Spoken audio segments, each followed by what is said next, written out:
नमस्कार, मैं आपके साथ तरन्नुम जहां शेख। 4 का चौका आप देख रहे हैं और जहां इस हम पूरे बुलेटिन में दिन भर की 4 बड़ी खबरों पर विस्तार से चर्चा करते हैं और 4 बड़ी खबर पर गहराई से विश्लेषण भी करते हैं। तो चलिए शुरुआत करते हैं। आज की पहली सबसे बड़ी खबर, आतंकी साजिश नाकाम, 3 आतंकी गिरफ्तार हो चुके हैं। तो दिल्ली पुलिस के स्पेशल सेल ने 3 संदिग्ध आतंकियों को गिरफ्तार किया है और ये गिरफ्तारियां मध्य प्रदेश, उत्तर प्रदेश और पंजाब से की गई है।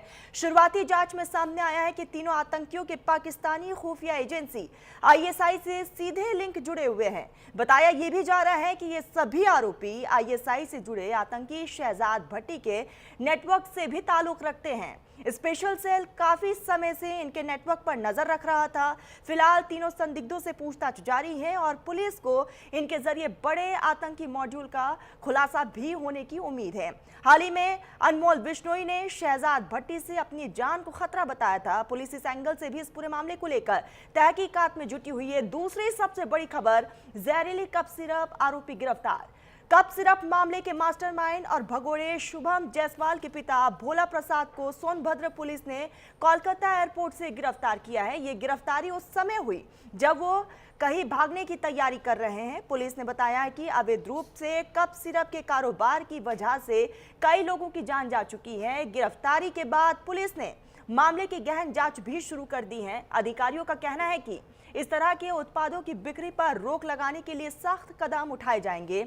एलओसी और अंतर्राष्ट्रीय सीमा पर हाई अलर्ट जारी कर दिया गया। तीसरी सबसे बड़ी खबर है ये, मौसम बदलने के साथ ही जम्मू कश्मीर में अंतर्राष्ट्रीय सीमा और एलओसी के पास सुरक्षा एजेंसियों ने हाई अलर्ट जारी कर दिया है।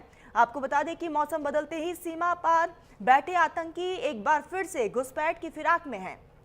खुफिया एजेंसियों का इनपुट है कि सीमा पार करीब 72 लॉन्च पैड एक्टिव हो चुके हैं। 60 एलओसी पर और 12 इंटरनेशनल बॉर्डर के पास इन लॉन्च पैड पर आतंकी मौजूद हैं और घुसपैठ की कोशिश का इंतजार कर रहे हैं, जिसमें सियालकोट, जफरवाल, जुडियाला, रामरी और अनायातपुर जैसे लॉन्च पैड सबसे ज्यादा एक्टिव बताए जा रहे हैं। इसी खतरे को देखते हुए बीएसएफ ने दिन रात पेट्रोलिंग शुरू कर दी है।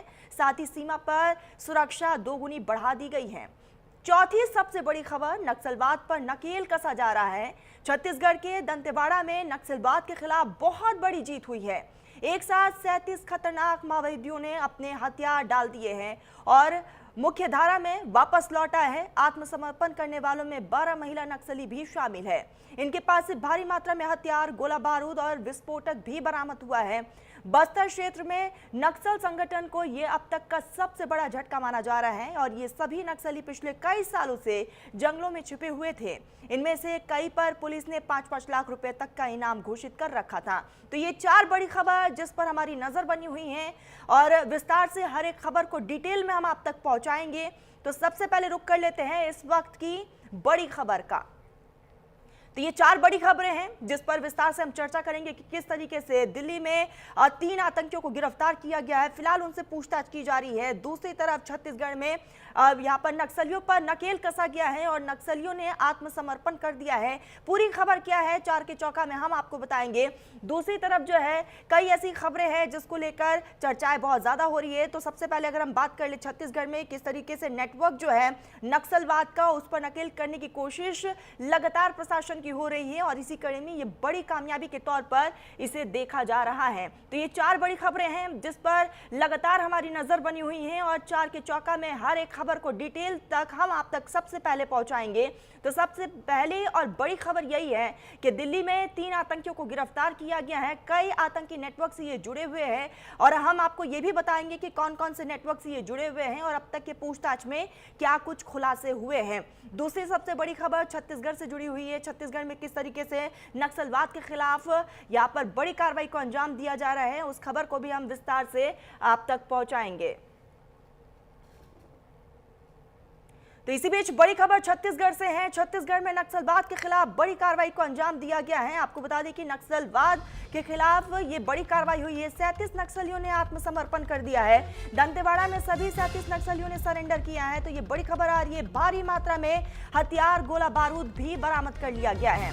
आपको बताते चले कि इस बीच जो है मुख्य धारा से जुड़ने का ये बड़ा प्रयास है और इसमें बड़ी सफलता हाथ लगी है। तो छत्तीसगढ़ में 37 नक्सलियों ने आत्मसमर्पण किया है और कहीं ना कहीं आत्मसमर्पण से एक संदेश जरूर जा रहा है कि नक्सलवाद का जो खात्मा प्रशासन की तरफ से किया जा रहा है, साथ ही साथ अब तक जितनी भी जागरूकता फैलाई गई है उसको ध्यान में रखते हुए 37 नक्सलियों ने आत्मसमर्पण किया है। तो दांतेवाड़ा में सभी 37 नक्सलियों ने आत्मसमर्पण कर दिया है, सरेंडर किया है, जिसमें कुछ नक्सली महिलाएं भी शामिल है।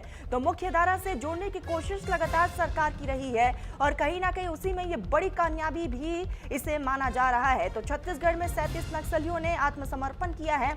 आपको बता दें कि छत्तीसगढ़ में ये जितने भी नक्सली है जिन्होंने आत्मसमर्पण किया है, फिलहाल अब उनको मुख्य धारा से जोड़ने की पूरी कोशिश की जा रही है। कई ऐसे नक्सली हैं जिन पर 5-5 लाख रुपए का इनाम पहले से घोषित था और इसको एक बड़ी सफलता के तौर पर भी देखा जा रहा है। और आने वाले समय में उम्मीद सरकार की यही है कि मुख्य धारा से बाकी नक्सलियों को भी जोड़ा जाए, क्योंकि छत्तीसगढ़ में लगातार कई नक्सली अभी भी एक्टिव है और उम्मीद ये है कि वो नक्सली भी जो है अब मुख्य धारा से जल्द जुड़ जाए।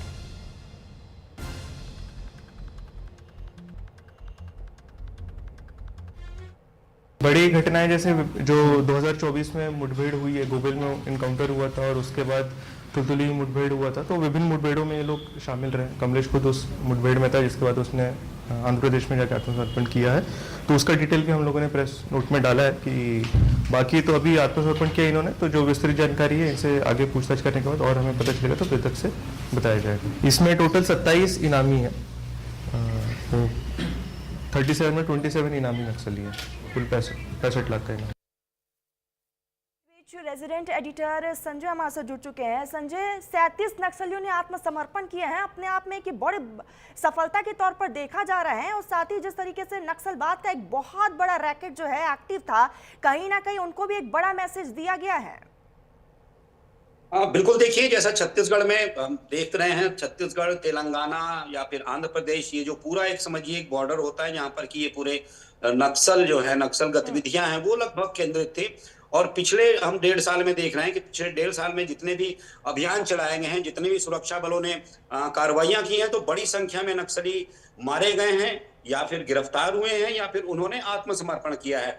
आत्मसमर्पण किया है जो कि नक्सली पुनर्वास की नीति है छत्तीसगढ़ में 2025 की पुनर्वास नीति बनी थी, नई नीति बनी थी। तो इसका भी कहीं ना कहीं सरकार श्रेय दे रही है कि जो नीति बनी है पुनर्वास की वो पहले से बेहतर है और ये कोशिश की जा रही है कि कैसे इस नीति के तहत अधिक से अधिक लोगों को हथियार छोड़कर मुख्य धारा में शामिल करने के लिए प्रेरित किया जाए या फिर उन्हें ये संदेश दिया जाए। तो ये जो सरेंडर हुआ है ये भी एक बड़ा विषय है। लेकिन पिछले हम देखें 1.5 साल में जैसा कि एनकाउंटर्स हुए हैं, एनकाउंटर में भी जो सबसे बड़ी बात रही है, जो कि मुख्य रूप से कुछ जो नक्सली हैं जिनकी सूची भी लगातार आ रही है, जो हिड़मा है, हिड़मा को जब मारा गया था, एनकाउंटर हुआ था, हिड़मा के अलावा और एक जो बड़ा एनकाउंटर हुआ था बसवा राजू का, ये 2 बड़े लीडर, और जो हिड़मा था वो सबसे खूंखार माना जाता था।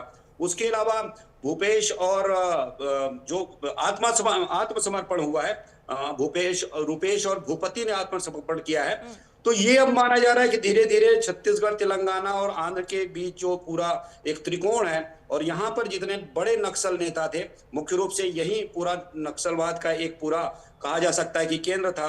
कर्रेगुट्टा की पहाड़ी जो कि नक्सलियों की एक अघोषित राजधानी थी, वहां पर सैनिक पहुंचे, सुरक्षा बल के जवान पहुंचे और उस पहाड़ी को समझिएगा दुरूह क्षेत्र है, कई पहाड़ियों का एक समूह है कर्रेगुट्टा, जहां पर कि नक्सलियों ने फैक्ट्री भी बना रखी थी, कारखाने भी थे हथियारों के, और एक तरीके से पूरा व्यवस्थित कारोबार था वहां जहां से संचालित होता था। संजय, आपसे ये भी समझना चाहेंगे क्योंकि हमने देखा कि छत्तीसगढ़ में किस तरीके से नक्सलियों पर कार्रवाई होती है, क्या लगता है उस कार्रवाई के डर से उन्होंने आत्मसमर्पण किया है या फिर सरकार ने जो उनके खिलाफ नीतियां शुरू की हैं उससे वो प्रेरित होकर उन्होंने आत्मसमर्पण किया है?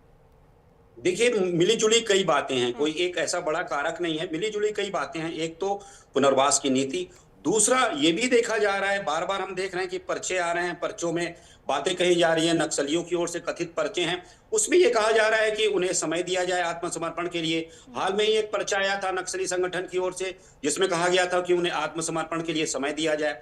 फरवरी तक समय दिया जाए, वो सोच विचार करेंगे। इसके पहले भी जो रुपेश ने आत्मसमर्पण किया था भूपति, उसके पहले भी एक पर्चा आया था जिसमें कहा गया था कि वो मुख्य धारा में शामिल होना चाहते हैं, सरेंडर करना चाहते हैं, लेकिन वो अपने जो पूरा जो सिस्टम है नक्सलियों की, जो पूरा एक तंत्र समझिए, उनसे भी विमर्श करेंगे, बातचीत करेंगे। दूसरा कारण ये था कि बड़ी संख्या में नक्सली जो टॉप लीडर हैं उन्होंने आत्मसमर्पण किया, और तीसरा ये भी देख रहे थे नक्सली संगठन अलग अलग क्षेत्रों में जो सक्रिय हैं कि उनके बड़े लीडर्स मारे जा रहे हैं। हिड़मा जैसा जो सबसे खूंखार नक्सली था वो मारा जा रहा है, और भी बिल्कुल टॉप लीडर संजय, ये कहना जो बिल्कुल भी सेंट्रल गलत नहीं कमेटी होगा